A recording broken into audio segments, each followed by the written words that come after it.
আজকের পৃথিবীর সবচেয়ে আলোচিত এবং ঘটনাবহুল ভূখণ্ডসমূহের অন্যতম হলো সিরিয়া। একজন মুসলমানের কাছে মক্কা এবং মদিনার পরে তৃতীয় সবচেয়ে গুরুত্বপূর্ণ এবং পবিত্রতম ভূখণ্ড হলো সিরিয়া। কারণ রাসূল করিম সাল্লাল্লাহু আলাইহি ওয়াসাল্লামের বহু তাৎপর্যপূর্ণ ভবিষ্যৎবাণী রয়েছে সিরিয়াকে কেন্দ্র করে। আজকের সিরিয়ার প্রাচীন এবং ঐতিহাসিক নাম ছিল শাম। এই শামকে কেন্দ্র করে যতগুলো বর্ণনা হাদিসের কিতাবসমূহে পাওয়া যায়, সেই শামের সীমানা অবশ্য আজকের সিরিয়া থেকে বেশ খানিকটা বিস্তৃত এবং বড় ছিল। সিরিয়া, জর্ডান, ফিলিস্তিন এবং লেবানন এই দেশগুলো মিলে ছিল তখনকার শাম।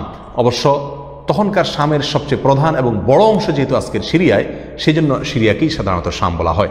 শাম বা সিরিয়ার প্রধান এবং অন্যতম বৈশিষ্ট্য হলো যুগে যুগে আল্লাহ সুবহানাহু ওয়া তাআলার পক্ষ থেকে বিভিন্ন নবী রাসূল যে সারা পৃথিবীতে এসেছেন, তাদের সবচেয়ে বড় অংশ এবং সবচেয়ে বেশি সংখ্যক নবী রাসূল এসেছেন এই শাম বা সিরিয়া। শাম বা সিরিয়া এটাই কিয়ামতের ময়দান হবে। কিয়ামতের দিন লোকেরা এখানেই সমবেত হতে থাকবে। এর বাইরেও শাম বা সিরিয়া প্রসঙ্গে রাসূল করিম সাল্লাল্লাহু আলাইহি ওয়াসাল্লামের আরও অনেক গুরুত্বপূর্ণ মন্তব্য এবং বক্তব্য রয়েছে। সামান্য কয়েকটি বক্তব্য আজ আপনাদের সম্মুখে আমরা পেশ করতে চাই।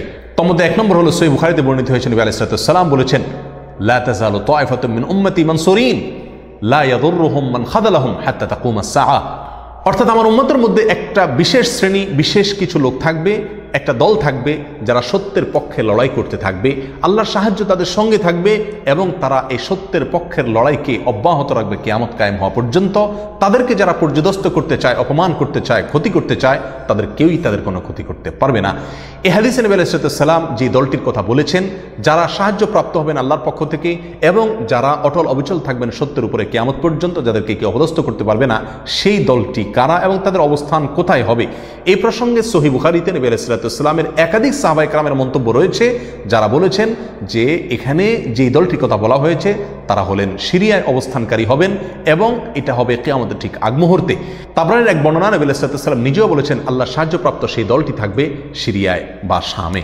সিরিয়া প্রসঙ্গে দ্বিতীয় হাদিসটি বর্ণিত হয়েছে সহিহ বুখারীতে।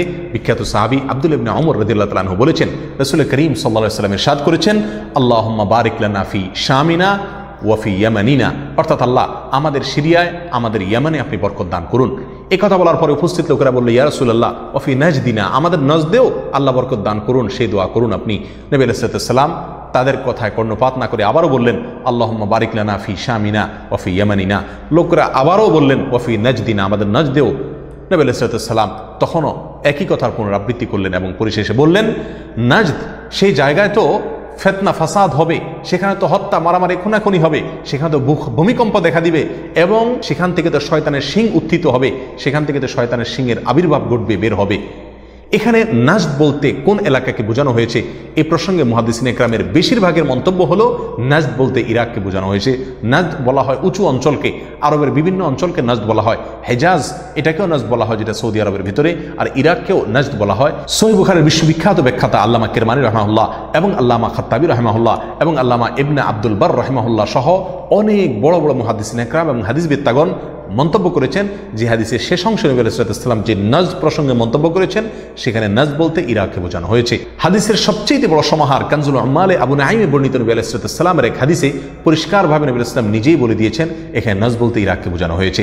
যাই হোক, এই হাদিস থেকে আমরা বুঝতে পারলাম বরকত নবী আলাইহিস সালাম চেয়েছেন আল্লাহর কাছ থেকে এই শাম বা সিরিয়ার জন্য। তাহলে এই শাম বা সিরিয়া এটা গুরুত্বপূর্ণ একটি জায়গা এবং নবী সাল্লাল্লাহু আলাইহি ওয়াসাল্লামের কাছে খুবই প্রিয়, আল্লাহর কাছে খুবই তাৎপর্যপূর্ণ একটি ভূখণ্ড। তৃতীয়ত যে হাদিসটি আমরা এই প্রসঙ্গে পেশ করতে চাই, সেটি বর্ণিত হয়েছে সুনানে আবু দাউদে এবং মুসনাদে আহমদে।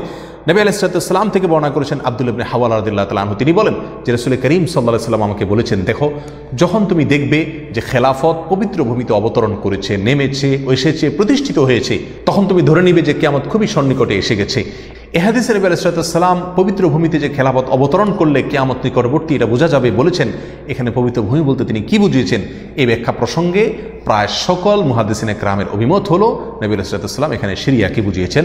আগে এবং পরের আলোচনাকে পর্যালোচনা করলে সেটাই পরিষ্কার হয়ে যায়। সিরিয়া প্রসঙ্গে চতুর্থ যে হাদিসটি আমরা পেশ করতে চাই, সেটি সুনান তিরমিজিতে বর্ণিত হয়েছে।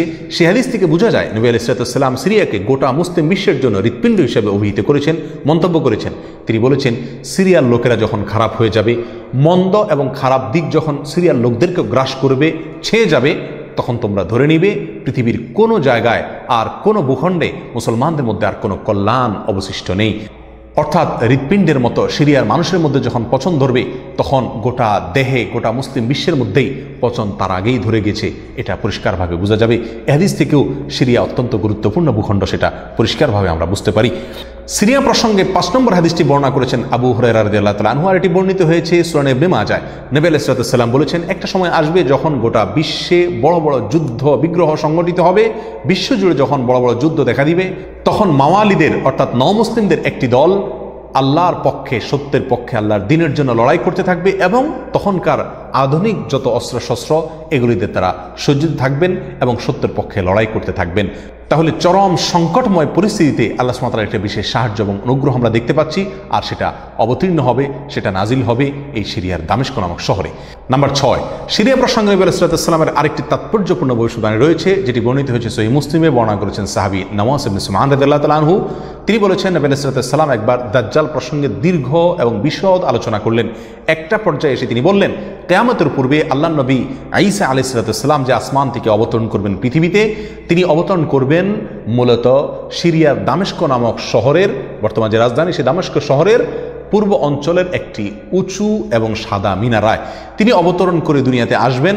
এসে সারা পৃথিবী জুড়ে তাণ্ডব চালানো দাজ্জালের বিরুদ্ধে তিনি লড়াই করবেন এবং সিরিয়ার এই লুদ নামক জায়গায় তিনি দাজ্জালকে হত্যা করবেন। একজন মুসলমানের কাছে যে সিরিয়ার ভূখণ্ডটি অত্যন্ত তাৎপর্যপূর্ণ তা পরিষ্কারভাবে হাদিসের মাধ্যমে ফুটে ওঠে।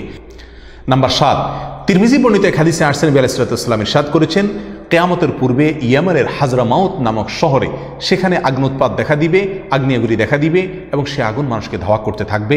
সেই পরিস্থিতি আসলে কিয়ামতের ঠিক পূর্ব মুহূর্তে আমরা কি করব, এই প্রসঙ্গে সাহাবা ইকরাম নবী আলাইহিস সালামের কাছে দিক নির্দেশনা চাইলে তিনি বললেন, আলাইকুম বিশাম, তোমরা শাম বা সিরিয়ায় গিয়ে আশ্রয় নিবে। অন্য এক হাদিসে আসছেন, নবী আলাইহিস সালাম বলেছেন, একটা সময় আসবে যখন 3টা জায়গায় একসঙ্গে যুদ্ধ চলবে, সিরিয়ায় এবং ইয়েমেনে এবং ইরাকে।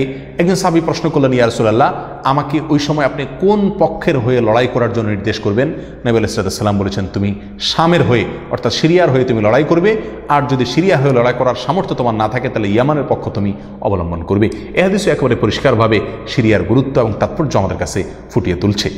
নাম্বার 8, মুসনাদ আহমদ সহ বহু হাদিসের কিতাবে বর্ণিত হয়েছে, কিয়ামতের পূর্বে যে আগ্নেয়গিরি দেখা যাবে, যে আগ্নোৎপাত দেখা দিবে, সে আগুন মানুষকে ধাওয়া করতে থাকবে এবং সারা পৃথিবীর মানুষকে ধাওয়া করতে করতে করতে একটা জায়গায় একত্রিত করবে, আর সেটি হলো সিরিয়া। নবী আলাইহিস সালামের ভাষায় আরদুল মাহশারি ওয়াল মানশার, অর্থাৎ সিরিয়াই হবে কিয়ামতের ময়দান। কিয়ামতের সময় সারা পৃথিবী থেকে মানুষ সমবেত হয়ে এই সিরিয়াতেই একত্রিত হতে থাকবে।